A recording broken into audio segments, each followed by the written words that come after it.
Hello dears, Natalie Locke here with episode 77 of Write the Story, where I give you a prompt and 10 words out of this book to share with you as you write the story. I try to write it in about 20 minutes after I do 5 minutes of outlining of those 10 words that I got for writing the story. I usually try to stay around 600 words because with the space allowed here, that's about how much space there is. If you pay no attention to indenting, line breaks, whatever, if you just write it as one big large paragraph, you can get about 600 words in there. What? Done. You're done. Go eat. Alright. If you pay no attention to any grammar of skipping paragraphs, if you pay no attention to paragraphing, you could fit 600 words on the page in one big paragraph and write really tiny. If this is your first time writing a flash fiction, I recommend no time limit whatsoever. And don't even hold yourself to writing the flash fiction in one sitting. Let me go ahead and give you episode 77's prompt. A character with OCD in the worst possible situation. The words to include are monastery, chalkboard, elephant, coast, turmeric, poppy, defeat, chessboard, inhumane, and search. Because we are talking about somebody with mental health in the story, I did research ahead of time. I normally don't do that with my flash fictions, just as I did research in the New Orleans short story, which I'll put here. I did the same thing for this one because I wanted to make sure I was depicting the culture correctly. And in this case, the culture was not New Orleans. The person was someone with OCD. What are they fixated on? How do they react when they are not able to get what they need done to feel better? Why do they do these things? I was trying to research this just enough to try to depict what the characters' tics were. For something like this, when you're writing normally and publishing, you definitely want sensitivity readers. At this time, I am just at the get the story down and try to depict the story the best way you can phase. So sensitivity readers are not quite on my docket, but if I was to publish this, I would get sensitivity readers. Now let me go ahead and share with you how the story formulated in my mind. First, I was thinking, what is the horrible situation? What is the worst situation? And I thought, it's gotta be life or death. This person wants to lock their door 3 times, maybe has 3 locks on their door and lock each one 3 times, and they have to get out. And I was like, all right, well, what's coming at them? What's happening that they have to get out? And recent news, as well as one of the prompt words is coast. So I was thinking they are in a small house on the coast and a tsunami's coming. That is their timeline. That is the immediate get out right now, you have to go.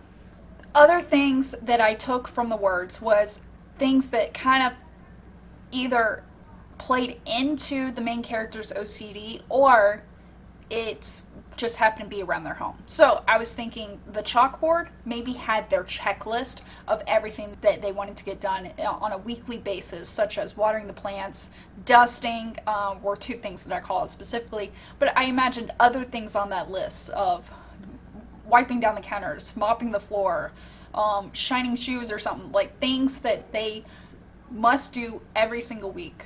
Because one of the things I found in my research said that most people with OCD like to avoid dirt and mess, which is odd because I gave my character plants, but then the plants are in their own little greenhouses. So there was that. I was trying different ways. Hopefully I did not offend anybody in my attempt here. For poppies, the word poppy, I changed it to poppies, but I was having a bouquet that was going to be on the table in the dining room. I don't know why it stood out to me. I was just thinking that's where it was going to be. A chessboard. I had a headcanon that the chessboard was actually going to be made out of glass, and I did include that, but then one pawn is 2 squares in front of the rest of the line, which is a legal first move in chess. It's like the one thing I know about chess. But I couldn't incorporate in that story. I couldn't make it seem organic without making me feel like I was getting too detailed with the scene. For inhumane, I was thinking the main character was like, it's inhumane to do this. And then the other person that's there says, I'm trying to save you. Like, I'm not trying to be inhumane. I'm trying to save your life. I wanted sirens to go off at some point in the story, even though that had nothing to do with the 10 words. But I had to write it down, otherwise I'd forget. I was thinking of multiple locks on the door. The main character was going to die if she stayed. But finally, she accepts defeat and leaves to go search for higher ground. So that was the way search was brought up. Oh, an elephant. So of course there's the cliche of elephant in the room, but I didn't want a cliche. And I thought, how about her to-go bag? There's a to-go bag for like day trips, which is elephant gray. And then the overnight bag is charcoal gray. And the person who's helping her, who is her brother, he's like, he grabbed the elephant gray one first. She's like, no, that's the wrong one. It's the charcoal gray. So I had fun with that. And I hope that I enjoyed writing this story. I don't seek pleasure out of someone who is suffering from OCD. Trust me, reading about it, I can understand how debilitating it is. So don't mistake the smile on my face as I am making fun of anybody with this disorder. For turmeric, that was kind of one of the last ones I couldn't really figure out. I actually had to look up what turmeric is, and it kind of looks like sweet potato, but it was in a drawer in the pantry, and there is healing properties for it. And so headcanon of it is that the main character keeps turmeric because she has a fear of Alzheimer's. But if I ever expand upon this story more, I might include that. And then that even expands, well, where did that fear come from? Maybe her mother. This just goes to show that there's so much an author has in their mind with the stories that is never on the page. Because if we put everything on the page, readers might get bored. So we try to keep the important stuff for the story on the page.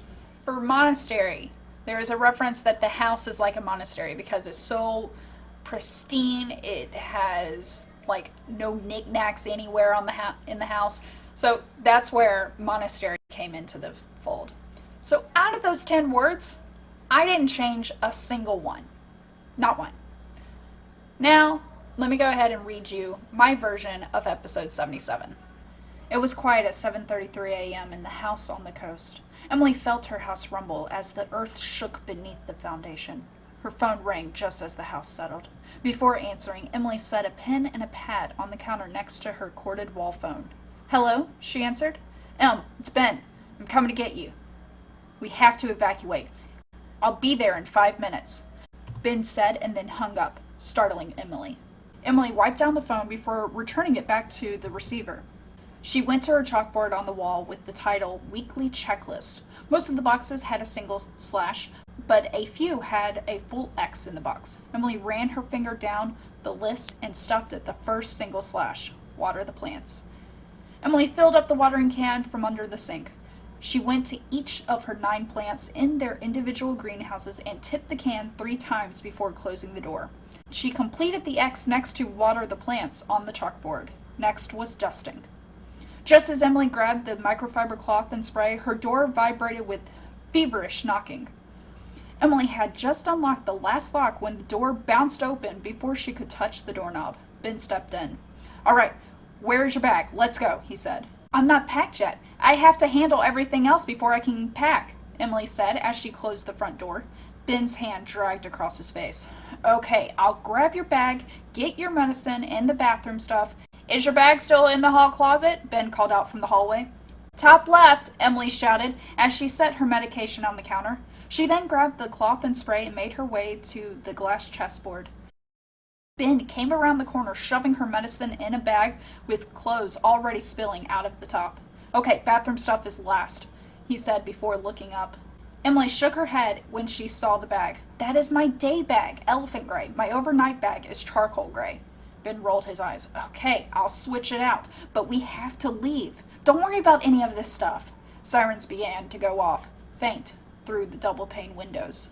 Emily rushed to dust all the chess pieces, bookshelf, and she just set the vase of puppies back on the table when Ben grabbed her hand, charcoal bag in his other hand. "We have to go," he said calmly, his eyes pleading to her. "We'll meet Kim and the kids on the mountain, but we have to go now." "But I'll get hurt if I don't finish it. It's inhumane to interrupt my routine." Emily's eyes darted around her small cottage. "Emily, you'll die if you don't leave now. This place is practically a monastery anyway. Please, don't make me leave without you. Your nieces asked for me to come get you," Ben said while blinking his eyes. Emily looked at him and back at her house. She sighed in defeat and nodded. "Just let me grab a Tupperware of the turmeric." Ben let out the tension from his shoulders. "Thank you, sis." At 8:07 a.m., Ben repeated his thanks as he and Emily left her cottage to drive to the mountain and search for their family. At 8:10 a.m., the first wave crashed into Emily's home. Hopefully this story conveyed the tension that I was trying to give it, the suspense, the, oh my gosh, like the just pressure that Ben must have been feeling. And then, not to sway, Emily was feeling pressure too. She actually understood the severity of the situation, but she also wanted to get all this stuff done. And I don't think I fully conveyed how it affects her not being able to finish all the things that she wanted to. And that's where a sensitivity reader or someone who has OCD or knows someone with OCD, they could possibly help me figure out how would she be riding in the car. Would she be pinching herself or just trying to straighten anything else out? Maybe dumping her entire bag of stuff that Ben packed, dumping it out and folding it and putting it back in. I don't know what she would be doing, but I feel like if we're going through what needs work, I think that part needs work the most. Or what did Emily go through emotionally and mentally to stop her list of weekly chores? I don't know the answer to that, but I do hope that for Emily and anyone like Emily, that they're able to find peace if they are found in a situation where it's life or death and they have to evacuate. So a line that I like, but I also want to edit a little bit more, but I would still take this as my favorite line because I feel it's so much power and it conveys so much, but it's when Ben is pleading with Emily and he says, "Please don't make me leave without you. Your nieces asked for me to come get you."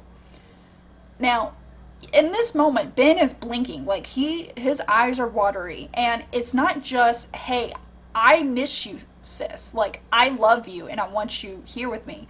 But it's also the love, man, I'm getting teared up. It's also because he doesn't want to have to tell his girls, "Your Aunt Emily didn't make it." He doesn't want to have to say that to his kids. So the reason why I love this line is for that weight, that it's not just his love, but also having to tell his kids what happened. But and he's not gonna stay either because he's a father. He needs to be there for his kids too. So that's why he's like, "I don't want to leave without you, but I will," because he's got to be there for his daughters. But the thing is, I feel like his love for her didn't come across in those two lines as much. And I think a way that I could have made it better to show the line is, "Your nieces begged to come with me to come get you." So that way it stays strong as it was his idea, but the girls wanted to be there for their aunt. And he had to tell them no. And I think that's how that line could be better, but it still conveyed the emotional weight that this entire situation would bring for anybody to deal with. So I didn't expect to get emotional. I mean, I got tension and stuff while I was writing it and like, anxious, but I didn't expect to get emotional now talking about the weight of the line. So yeah, this was a good one. I could see this one being more too. I don't know. We'll see. All right, let's try to be a little bit happier. I hope you find enjoyment in whatever passion you are working on, and I hope you continue to find enjoyment in that passion every single day, every week, every month, and every year.